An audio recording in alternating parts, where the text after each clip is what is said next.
Hello dear students, আবারও চলে আসলাম HSC English first ইয়ারের জন্য আরেকটি নতুন ভিডিও ক্লাস নিয়ে। আর এই ভিডিও ক্লাসে আমাদের আলোচনার বিষয় হচ্ছে রাজশাহী বোর্ড 2023-এ আসা fill in the blanks with ক্লুজের কোশ্চেনটি সমাধান নিয়ে। তো ইতোমধ্যে আমরা 2023 সালের ঢাকা বোর্ড এবং কুমিল্লা বোর্ডের কোশ্চেন দুটি সলভ করেছি এই ক্লজ টেস্ট উইথ ক্লুজের উপরে। আশা করি তোমরা সেগুলো দেখেছো, এবং দেখার পর যদি ভিডিও ক্লাসগুলোতে কোনো রকমের প্রবলেম থাকে বা বুঝতে অসুবিধা হয়, হ্যাঁ, বা তোমাদের যে কোনো ধরনের চাহিদা থাকে, সেটা তোমরা অবশ্যই কমেন্টে লিখে জানাবে। আমি চেষ্টা করব সেগুলোর সমাধান দিতে। তা চলো আমরা কথা না বাড়িয়ে আমাদের মূল আলোচনায় চলে যাই। তো তোমরা জানো যে fill in the blanks with ক্লুজের ক্ষেত্রে আমাদের কিছু ক্লু দেওয়া থাকে। বিশেষ করে এইভাবে বক্সে আমাদের 12টি বা কখনো কখনো 14টি ওয়ার্ডস দিয়ে দেওয়া হয়, যে ওয়ার্ডগুলো আমাদেরকে এই যে টেক্সট দেওয়া রয়েছে সেই টেক্সটের যে গ্যাপগুলো দেওয়া রয়েছে সেই গ্যাপে বসানোর মাধ্যমে পূরণ করতে হবে। মানে সেন্টেন্সগুলো কমপ্লিট করতে হবে, টোটালি প্যাসেজটাকে আমাদের কমপ্লিট করতে হবে, তাই না, এই ওয়ার্ডগুলো বসানোর মাধ্যমে। এবং অবশ্যই হতে হবে কি সুইটেবল ওয়ার্ড, মানে যে ওয়ার্ডটা যেখানে বসানোর সেখানে বসাতে হবে যেন অর্থের সাথে মিলে যায়। এবং বসানোর সময় কি করতে হবে, আমাদের অবশ্যই গ্রামাটিক্যাল চেঞ্জ করতে হবে। অর্থাৎ গ্রামাটিক্যাল চেঞ্জ মানে ভার্বের ক্ষেত্রে আইএনজি বা বেস ফর্ম বা পাস্ট পার্টিসিপল বা এস বাই এস, এগুলো খেয়াল করতে হবে। অথবা নাউনের থেকে অ্যাডজেক্টিভ করতে হতে পারে, অ্যাডজেক্টিভ থেকে নাউন করতে হতে পারে, তাই তো এইগুলো পরিবর্তন করতে হবে। তো এগুলো তোমরা অলরেডি জানো। তা আমরা প্রথমেই এখানে যে ওয়ার্ডগুলো দেওয়া রয়েছে সেই ওয়ার্ডগুলোর মিনিং আমরা আগে একটু জেনে নিই, ঠিক আছে? তো প্রথমটি হচ্ছে ভিক্টোরিয়াস। ভিক্টোরিয়াস মানে হলো কি বিজয়ী, এটা অবশ্যই অ্যাডজেক্টিভ। অন্যদিকে চ্যাম্পিয়ন মানেও কিন্তু বিজয়ী, এটা হচ্ছে নাউন। তাহলে আমাকে ভাবতে হচ্ছে যে অ্যাডজেক্টিভ হিসাবে কোথায় ব্যবহার করব, নাউন হিসাবে কোথায় ব্যবহার করব। রিক্যাপিচুলেট মানে হচ্ছে কোনো কিছুকে স্মরণ করা, প্রথমবার হয়ে গেছে দ্বিতীয়বার সেটাকে আবার স্মৃতিতে নিয়ে আসা, এটা রিক্যাপিচুলেট। টেক মানে নেওয়া, বার্থ মানে জন্ম, অ্যাটাক মানে আক্রমণ করা, তাই না? ইন্ডিপেন্ডেন্স মানে কি স্বাধীনতা। সারেন্ডার মানে কারো কাছে বশ্যতা স্বীকার করা বা ধরা দেওয়া, তাই না? অপারেশন মানে কি অত্যাচার। হিস্টোরিক্যাল মানে কি ঐতিহাসিক। ডিভিশন মানে ভাগ বা বিভাগ। সিগনিফিকেন্ট মানে হচ্ছে উল্লেখযোগ্য। তাহলে এই যে ওয়ার্ডগুলো আমরা জানলাম, সেই ওয়ার্ডগুলো সরাসরিও বসতে পারে, আবার কখনো কখনো তাদের ফর্মগুলো পরিবর্তন হয়েও বসতে পারে। যে নাউন আছে অ্যাডজেক্টিভ করতে হতে পারে, বা অ্যাডজেক্টিভ আছে নাউন করতে হতে পারে, তাই না? এভাবে ভার্ব আছে নাউন করতে হতে পারে।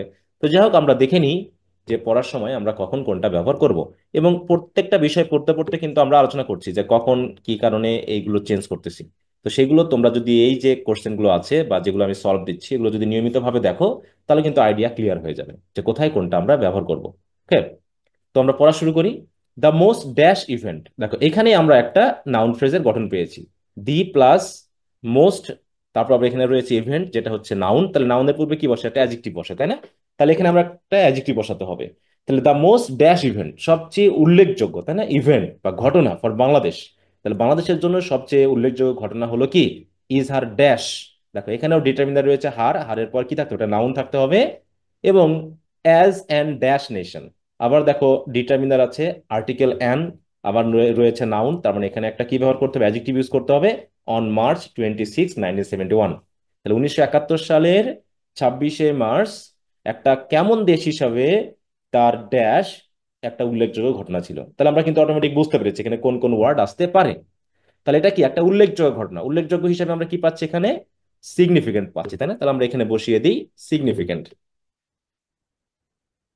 তাহলে হয়ে গেল দ্য মোস্ট সিগনিফিক্যান্ট ইভেন্ট, খুবই উল্লেখযোগ্য একটা ঘটনা ফর বাংলাদেশ। ইজ আর ড্যাশ, তার কি, তার হচ্ছে জন্ম, জন্ম, তাই না? তাহলে বলতে পারি কি এখানে বার্থ নাউনই আছে, আমরা নাউনই করে দিব। তাহলে হার বার্থ, তার জন্মটাকে কি হিসাবে, অ্যান ড্যাশ নেশন, কি জাতি হিসাবে, একটা অবশ্য আমরা বলতে পারি স্বাধীন, তাই না? তাহলে আমরা এখানে বসাতে পারি কি ইন্ডিপেন্ডেন্স আছে, আমরা যেহেতু নেশন হচ্ছে নাউন, আমরা ইন্ডিপেন্ডেন্সের অ্যাডজেক্টিভ করতে পারি ইন্ডিপেন্ডেন্ট। তাহলে আমরা বসিয়ে দিলাম ইন্ডিপেন্ডেন্ট, তাহলে হয়ে গেল অ্যান ইন্ডিপেন্ডেন্ট নেশন। তাহলে তোমরা নিশ্চয়ই বুঝতে পেরেছো এখানে কিসের কারণে কোনটা বসে গেল। It is a red letter day, red letter মানে খুবই স্মরণীয় একটা দিন। In the dash of Bangladesh, দেখো বাংলাদেশের কিসে, দেখো ডিটারমিনার রয়েছে, তাই না? দি আর্টিকেল, আর্টিকেলের পরে কি থাকে আমাদের, যদি সিঙ্গেল কোনো ওয়ার্ড বসাতে হয় তাহলে সেটা অবশ্যই নাউন বসাতে হবে।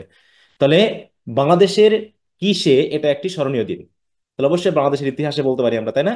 তাহলে ইতিহাস বলে সরাসরি তো এখানে দেওয়া নেই, আছে হিস্ট্রিক্যাল, তাহলে আমরা এটাকে নাউন করে দিব, করব কি H I S T O R Y. দেখো হিস্ট্রিক্যাল অ্যাডজেক্টিভ ছিল, আমরা নাউন করে দিলাম হিস্ট্রি। আবার এখানে ইন্ডিপেন্ডেন্স নাউন ছিল, আমরা করে দিলাম অ্যাডজেক্টিভ ইন্ডিপেন্ডেন্ট। তাহলে এইভাবে কিন্তু আর পরিবর্তন করতে হচ্ছে। আবার কিছু কিছু সরাসরি বসে যেমন সিগনিফিক্যান্ট, বার্থ, এগুলো কিন্তু কোনো রকম পরিবর্তন করা হয়নি। তা আমরা কিভাবে পরিবর্তন করছি এটা খেয়াল দেখো, অধিকাংশ কিন্তু নাউন ফ্রেজের সাথে রিলেটেড। হ্যাঁ, দেখো দ্য মোস্ট সিগনিফিক্যান্ট ইভেন্ট এটা একটা নাউন ফ্রেজ, হার বার্থ এটা একটা noun phrase, an independent nation এটা একটা নাউন ফ্রেজ, দ্য হিস্ট্রি এটা একটা নাউন ফ্রেজ। এখন নাউন ফ্রেজের কোন জায়গায় কোনটুকু বসতেছে এইটুকু খেয়াল করলে কিন্তু হয়ে যায়। আবার পরেরটাও দেখো আমরা একই জিনিস পাবো কিন্তু।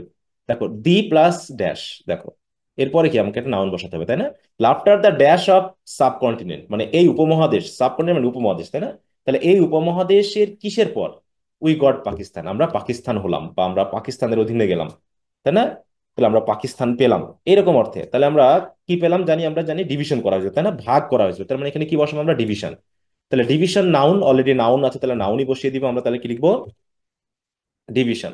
তাহলে after the division of subcontinent, তাহলে সাবকন্টিনেন্ট বিভাগের পর কি ঘটনা ঘটলো?